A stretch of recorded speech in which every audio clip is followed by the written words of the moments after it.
বিসমিল্লাহির রহমানির রহিম। আজ আমি হাজির হলাম যারা দুর্বল ছাত্র, রাইট ফর্ম ভার্ব একেবারেই বোঝে না, পরীক্ষার হলে উত্তর করতে পারে না, তাদের জন্য এই গ্রামারটি যথেষ্ট হবে পরীক্ষার জন্য। তো রাইট ফর্ম ভার্ব উত্তর করার জন্য প্রথম সেন্টেন্সে আমি বুঝবো এটা কোন টেন্সে মানে করব, প্রেজেন্ট টেন্সে না পাস্ট টেন্সে না ফিউচার টেন্সে। যদি আমি এই কোন টেন্সে মানে করব এটা যদি ধরতে পারি তাহলে আমি ফুল মার্ক পরীক্ষার হলে অর্জন করতে পারবো। তো চলুন শুরু করা যাক। এয়ার বাতাস, আমি বুঝে গেছি এটা কিসে মানে করতে হবে। ইয়ার এই জিনিসটা অতীতে ছিল, বর্তমানে আছে এবং ভবিষ্যতেও থাকবে। যে জিনিস বর্তমানে আছে এই ভবিষ্যতেও থাকবে এবং অতীতেও ছিল, ওটা মানে করবো প্রেজেন্ট ফর্ম দিয়ে। সুতরাং এই টোটাল বাক্যটা প্রেজেন্ট ফর্মে মানে করব। ইয়ার বাতাস, যে জিনিস গণনা করা যায় না ওটা আনকাউন্টেবল নাউন। আর আনকাউন্টেবল নাউন হলে ওই সাবজেক্টটা হলো এক বচন। আর এক বচন যদি হয় আমি ভার্ব বসাবো এক বচন। তাহলে বির ভিতরে যেহেতু প্রেজেন্ট ফর্মে মানে করব, বির ভিতরে প্রেজেন্ট ফর্মে আছে কে কে? এম, ইজ, আর। আর কথা কিন্তু বহু বচন, তাহলে এক বচন কেটা থাকে এম আর ইজ। এম তো শুধুমাত্র ফার্স্ট পারসন আয়ের সাথে বসে, আর কেটার হলো ইজ। এই ইজ কথা সবসময় আনকাউন্টেবল নাউন এক বচনের সাথে ব্যবহার করা হয়। আশা করি বুঝতে পেরেছেন। এয়ার বাতাস ইজ হয় এন একটি, বাতাস হয় একটি ইম্পর্টেন্ট গুরুত্বপূর্ণ এলিমেন্ট উপাদান। কিসের উপাদান? অফ দ্য এনভায়রনমেন্ট, মানে কি পরিবেশের উপাদান।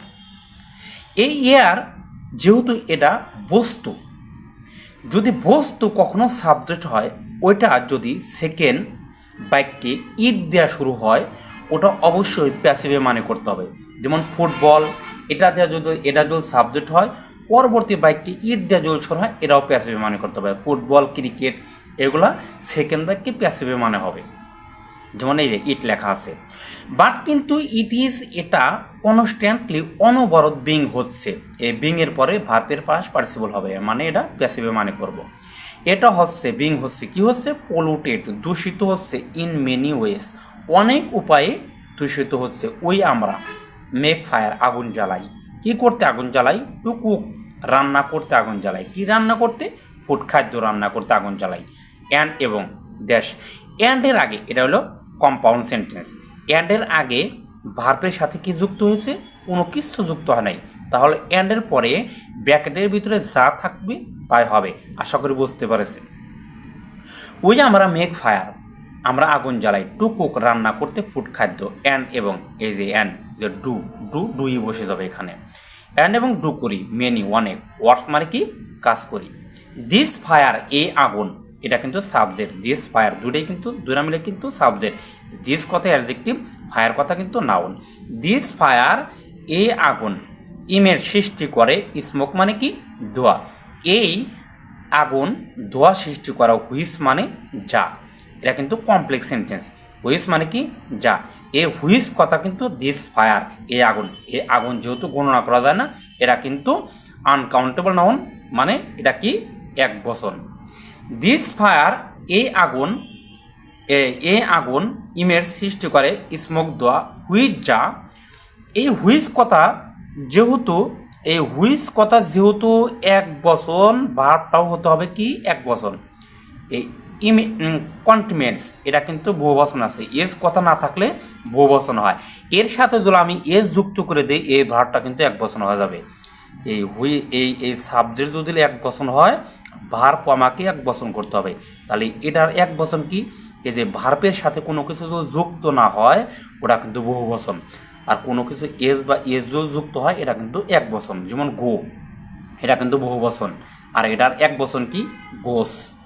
কিন্তু নাউনের সাথে এস যুক্ত করলে ওটা বহুবচন হয়, কিন্তু ভার্বের সাথে এস যুক্ত করলে ওটা কি এক বচন হয়।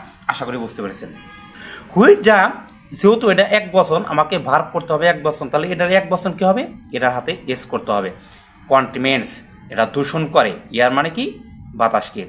ভেহিক্লেস, যানবাহন। পলুটেড, দূষিত করে ইয়ার বাতাসকে।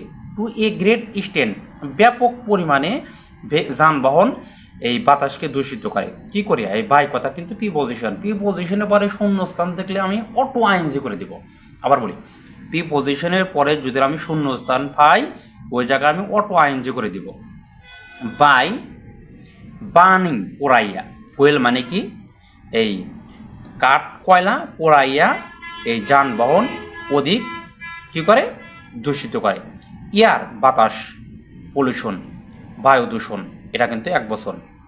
এয়ার পলিউশন বায়ু দূষণ এটা যেহেতু এক বছর, এই ভারপকে আমাকে এক বছর পর্যন্ত করতে হবে। আবার এয়ার পলিউশন বায়ু দূষণ অলসো আরও, এটা কিন্তু আমি টোটালি প্রেজেন্ট ফর্মে মানে করছি যেহেতু ইয়ার কথা দেওয়া শুরু হয়েছে।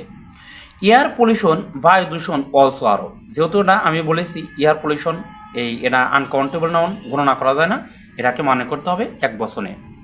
এয়ার পলিউশন বায়ু দূষণ অলসো আরও এই যে হ্যাপেন, এটা কিন্তু বহুবচন। ভার্ব কিন্তু কোনো কিছু যুক্ত না থাকলে ওটা বহুবচন থাকে, ওর সাথে কোনো কিছু যুক্ত করলেই এক বচন হবে। এয়ার পলিউশন বায়ু দূষণ অলসো আরও হ্যাপেন, এটা বহুবচন আছে, যেহেতু সাবজেক্টে এক বচন আমার ভার্বও এক বচন করতে হবে। এই যে হ্যাপেন্স NES হ্যাপেন্স। বায়ু দূষণ অলসো আরও হ্যাপেন্স ঘটায়, বায়ু দূষণ আরও ঘটে হোয়েন যখন কয়েল অ্যান্ড অয়েল মানে কয়লা এবং তেল যখন